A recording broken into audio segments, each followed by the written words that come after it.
Tenemos en el estudio al Sí, ministro pues. del Interior, Álvaro Elizalde, que gentilmente ha venido acá al canal a conversar con nosotros. Muy buenos días, ministro. Ministro, muy buenos días. Bueno, Vamos al tiro, quedó claro, quedó servido el esa tema. comunicación que usted ha tenido con el gobernador Yacaman. ¿Cuándo puede ser la transferencia y la coordinación? Porque a usted le toca la parte política, que es diseñar proyectos de coordinación. Sí, lo más importante es que los decretos que se dictan a principios de año para efecto de iniciar la ejecución presupuestaria se adelantaron y de hecho ya fueron enviados a la Contraloría, que también ha actuado con mucha celeridad, con el objeto que cuente con los recursos con la mayor anticipación posible. Pero quiero hacerme cargo del punto que plantea respecto de cómo tenemos un Estado más eficiente en general para llevar adelante las políticas públicas y en particular respecto de las emergencias.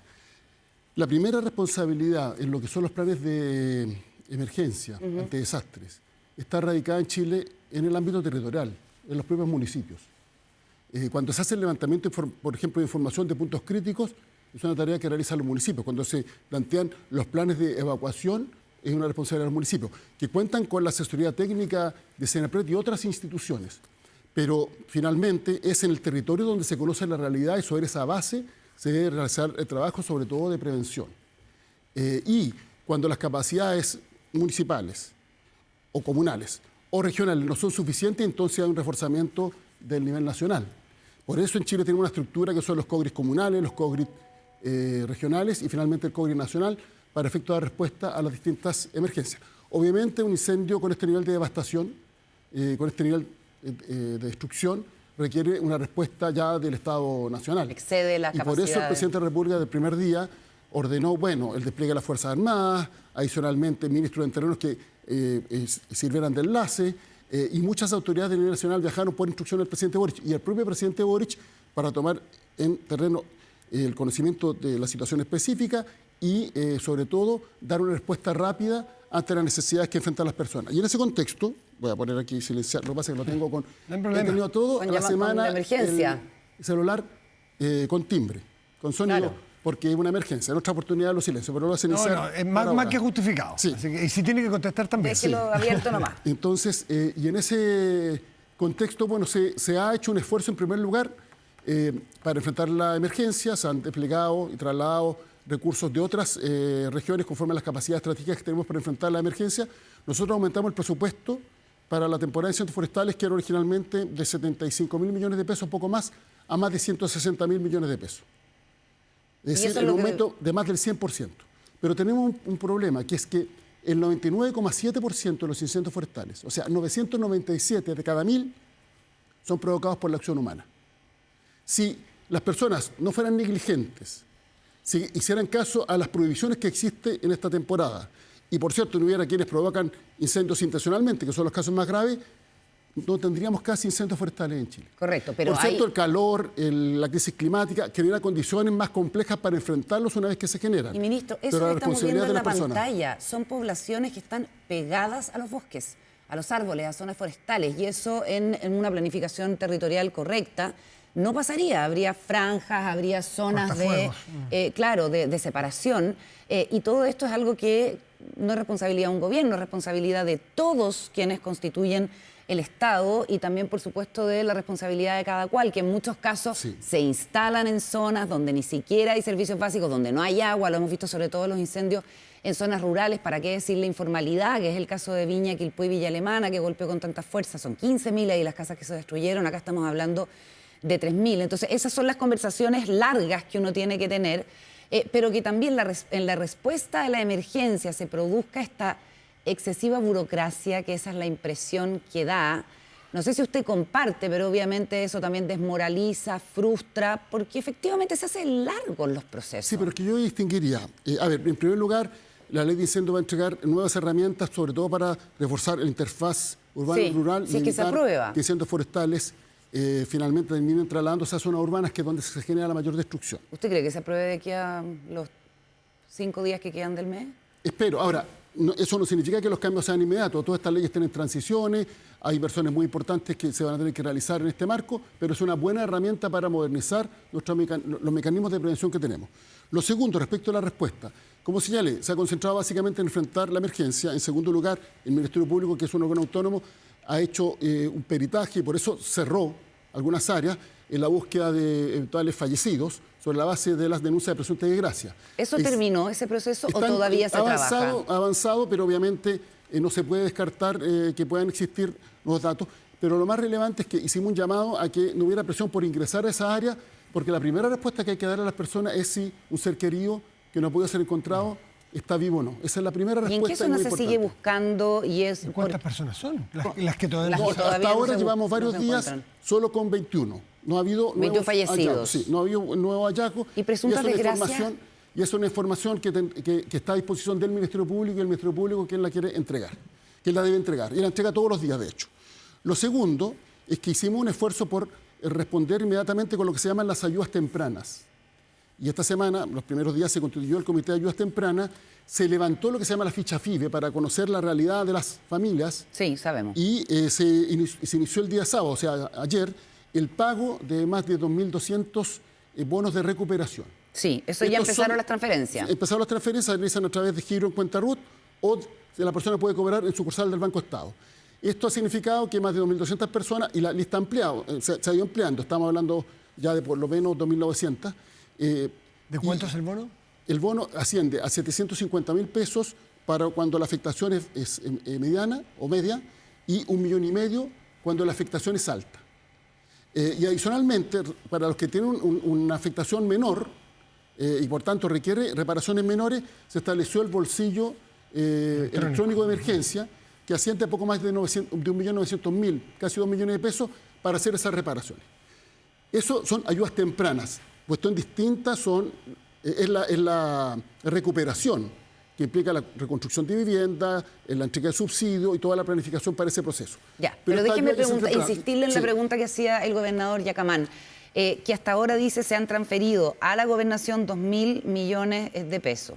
¿Cuándo va a llegar el resto de la transferencia? Porque dice que eso es insuficiente.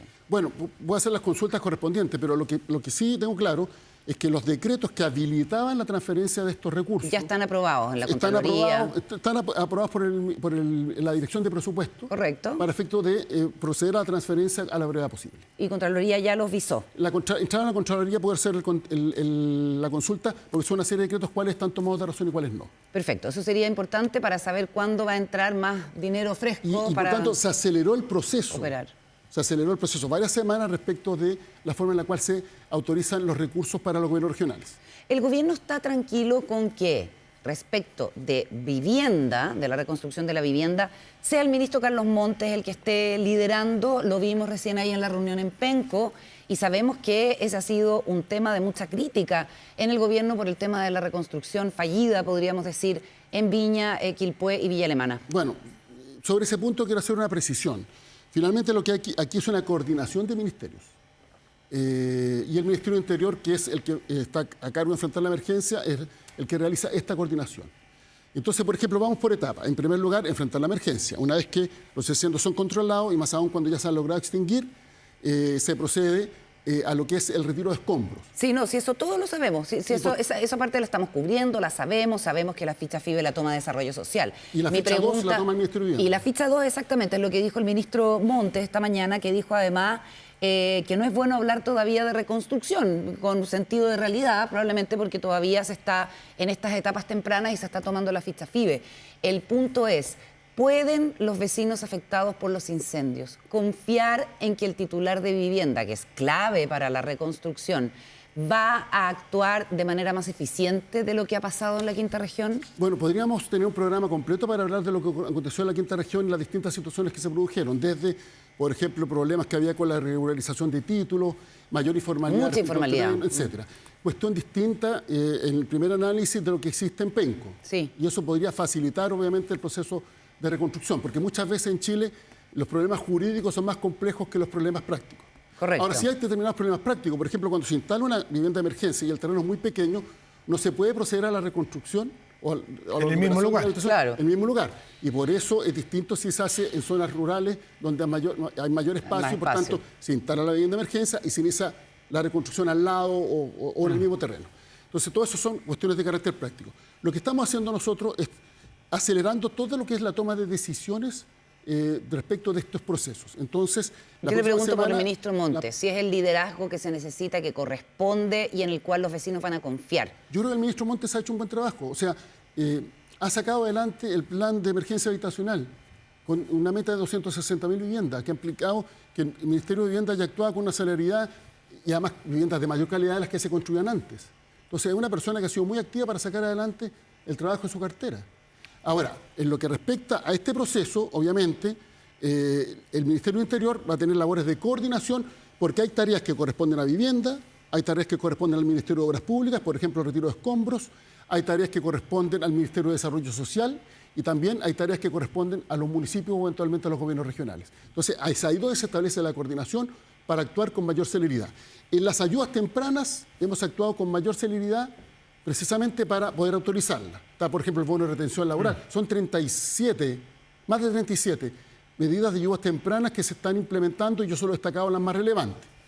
Adicionalmente, se está trabajando una propuesta que se haga cargo de la instalación con la mayor celeridad de viviendas de emergencia o algún tipo de solución habitacional para las personas y poder anunciarla muy pronto y de esa forma hacerse cargo de la transición entre el control de los incendios y donde viven las gentes para enfrentar el invierno y posteriormente la etapa de la recuperación, que ya es la construcción de viviendas definitivas. Y la idea del alcalde de Penco de hacer una aldea mientras se produce la reconstrucción para llegar a marzo y que los niños vayan al colegio y para llegar al invierno con la gente bajo techo. La construcción de una aldea, ¿le parece que no es en el mismo terreno? Muy buena pregunta.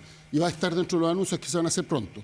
Nosotros consideramos distintas alternativas de acuerdo a la realidad de las distintas comunas y los territorios donde se produjeron estos incendios.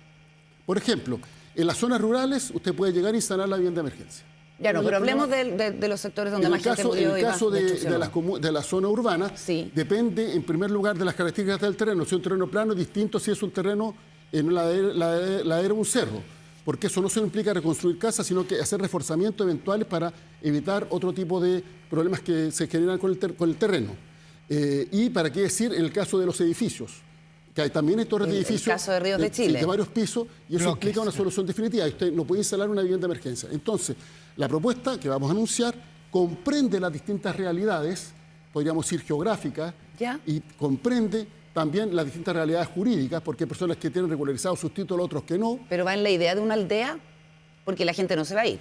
No se va a ir a los albergues ni a los centros de acopio, muchos no tienen necesariamente ¿Cómo es una aldea? Amigos. Sí, es que no me haga adelantar un anuncio familiares sobre la base de decisiones que se van a tomar. Pero va en la idea de la aldea. Pero están sobre la mesa todas las alternativas para que la respuesta sea la más rápida posible. ¿Y esos anuncios cuándo van a ser? Muy pronto. O sea, hoy día mismo, la próxima semana. Sí. El presidente va a hacer eso. La próxima semana empieza mañana. Es verdad. Sí. Así que mañana mismo el presidente Boric haría esos anuncios. Apenas, yo siempre digo, los anuncios son tales cuando se anuncian, no antes. Pero le quiero señalar que estamos trabajando con la máxima celeridad, porque efectivamente cada día que pasa hay un día menos para desarrollar este trabajo. Ministro... De hecho, la instalación de la vivienda de emergencia, usted tiene una foto ahí al fondo, no sé si se alcanza. Detrás suyo, efectivamente. Son paneles. Son bastante mejores que las tradicionales viviendas de emergencia que se instalaban en Chile y ya empezó su instalación, con mucha celeridad. Muchas veces quedan por año. Es que en algunos casos, sobre todo cuando hay construcción ligera, los niveles de aislamiento que tienen estas viviendas son mejores que las condiciones en las cuales vivían las personas. Pero en el caso de Penco había viviendas sólidas. Claro. Había concreto, por decirlo de una manera, cemento. Esos cimientos se pueden usar eventualmente. Y eso obviamente daba cuenta de construcciones que se destruyeron, pero que eran de mejor calidad. En Chile tenemos distintas realidades. O sea, a veces hay campamentos donde la vivienda de emergencia es mejor que las condiciones en las cuales vivían las personas en situación de campamento, y en otros casos es ostensiblemente peor de quien tiene una vivienda sólida, que se construyó por una empresa constructora con toda la normativa respectiva. Claro. ¿Cuánto afecta, ministro Elizalde, el que estemos en Pero insisto, estamos trabajando con la mayor celeridad para dar esta respuesta a la brevedad. No, suponemos que no hay nadie mirando al infinito. Y el sentido de urgencia lo ha puesto el presidente de la República desde el primer día. Por supuesto. ¿Cuánto afecta el que estemos en un periodo político que en la realidad indica que hay un cambio de gobierno? Porque ustedes van a llegar hasta cierto punto y vienen cambios. Entonces, la coordinación y la generosidad política de unos y otros es clave aquí para que no haya un abismo en la mitad y que empiece a haber curvas de aprendizaje, Entonces, ¿cuánto ha afectado eso y cuánto ha logrado involucrarse en las autoridades que les va a tocar tomar esta posta? Bueno, ¿Cómo yo ha por sido eso eso? creo que hay que valorar la reunión que tuvo el presidente Boric con el presidente electo, José Antonio Kast. Creo que da una señal que finalmente el Estado es permanente. E independientemente de los cambios de gobierno, hay tareas que son también de carácter permanente. El presidente Piñera debió asumir la reconstrucción que se produjo pocos días antes de que iniciara su mandato. Se no alcanzó en ese caso a partir de la reconstrucción, Ni siquiera, sino días antes. ni siquiera. Aquí sí. Aquí Parte va a alcanzar. importante de esas tareas de reconstrucción se implementaron en los gobiernos posteriores y que fueron parte de la planificación que se realizó en el gobierno del presidente Piñera. Y de hecho hay algunas que todavía están pendientes. Pero se avanzó de manera significativa precisamente con el transcurso de los gobiernos que llegaron después. ¿Cómo es la coordinación hoy día? Bueno, nosotros hemos tenido una coordinación en lo que es el traspaso de mando. Mañana yo me reúno con el ministro Alvarado para iniciar lo que se llaman las rondas bilaterales de los ministros que se van a realizar probablemente a contar en la semana subsiguiente. Claro, cada uno con su par por asumir. Cada uno con su par y da cuenta del estado de su cartera. Toda esta información va a ser subida a un sitio electrónico, de manera tal que las nuevas autoridades cuenten con toda la información necesaria para que desde el primer día puedan tomar las decisiones que les correspondan, ¿Le parece adecuado? sin que se detenga la labor del Estado.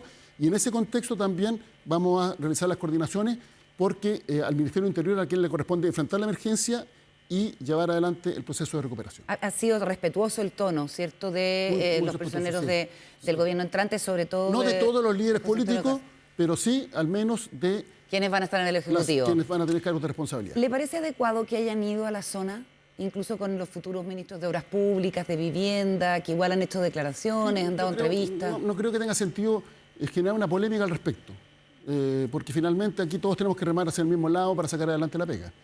El gobierno, el presidente Boric... ¿No puede ser confuso, quizás, que haya una autoridad que todavía no asume en el mismo sitio donde están yendo las autoridades? Sí, pero en Chile existe un en marco legal y por ejercicio? tanto el gobierno en funciones termina el 11 de marzo, ahí se inicia el nuevo gobierno y las autoridades que están a cargo son las autoridades que cumplen esa responsabilidad en el marco de su ¿Usted cree que mandato. los ciudadanos lo entienden, esa diferencia? No estoy en condición de hablar tan fino, pero no quiero generar de esto una controversia toda vez que aquí lo importante es que saquemos adelante el trabajo. ¿Usted ha visto la actitud de ellos de empaparse de lo que les va a tocar o han entorpecido en algo el trabajo de las actuales? Insisto, creo que no... ¿Ha sido buena la coordinación? No sé para qué generar una controversia. No Sobre todo controversia, cuando estamos al revés. una Podría decirnos que hay una emergencia. coordinación, no controversia. Y si una persona quiere ir a conocer el detalle de lo que está aconteciendo para eventuales futuras decisiones que pueda tomar, porque yo podría oponerme a algo de esa naturaleza. Lo que sí puedo señalar en lo que respecta al gobierno, que el presidente nombró 3 ministras en el enlace, además se han establecido enroques de los distintos ministros. Adicionalmente, se han desplegado un número importante de subsecretarios para en terreno tomar decisiones que dicen relación con su cartera. Todas las decisiones que se demoraban más tiempo se han tomado con el máximo celeridad. El despliegue del militar se decidió en la madrugada, 2, 3 de la mañana. Y se llevó Contra adelante las críticas de que hubo demora. Es que no hubo demora. Ya, usted dice que no hubo demora. No, eso es bien importante, Carola, porque la instrucción presidencial es la que permite el despliegue de las Fuerzas Armadas. Y por tanto, la propia Armada señaló que empezó el rescate de personas en forma inmediata. En lo que respecta a la labor de emergencia para enfrentar un incendio, las Fuerzas Armadas, el presidente dice salen y salen a la calle.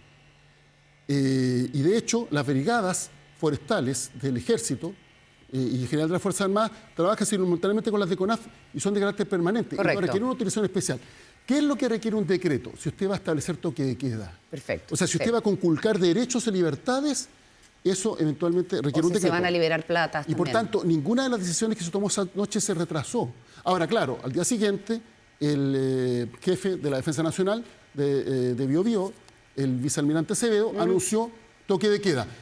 Eso requiere decreto porque es una conculcación o una limitación de derechos y libertades. Constitucionales, claro. Pero no el despliegue en caso de emergencia en donde va a estar la instrucción del presidente de la República. Perfecto. Ministro, lo Entonces, por último... eso me parece que ese debate fue un debate mezquino.